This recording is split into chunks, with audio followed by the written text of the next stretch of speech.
నమస్కారం. HK6 TV ప్రతిక్షణం ప్రజాహితం. Private వైద్యుల కొత్త టెక్నిక్. డబ్బుకు ప్రాముఖ్యం ఇచ్చే ప్రైవేటు వైద్యులు.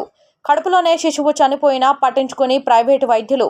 జోగులాంబ గద్వాల జిల్లా కేంద్రంలోని ఓ ప్రైవేటు ఆసుపత్రిలో దరూర్ మండలం రాలంపాడ్ గ్రామానికి చెందిన మహిళ మొదటి కాన్పు కోసం గత కొన్ని నెలల నుండి చికిత్స పొందుతుంది. చివరకు 2 రోజుల క్రితం కడుపులోనే బిడ్డ చనిపోవడంతో వైద్యులు గర్భిణికి చెప్పకుండా గోప్యంగా ఉంచారు. చివరకు శుక్రవారం బిడ్డ చనిపోయిన విషయం తెలపడంతో మరో ప్రైవేటు ఆసుపత్రిలో ఆపరేషన్ చేయించినట్లు సోషల్ మీడియాలో వైరల్ అవుతుంది. వైద్యుల నిర్లక్ష్యం వల్లే ఇలా జరిగిందని బాధిత గర్భిణి బంధువు చెబుతున్న వీడియో సోషల్ మీడియాలో బయటపడింది.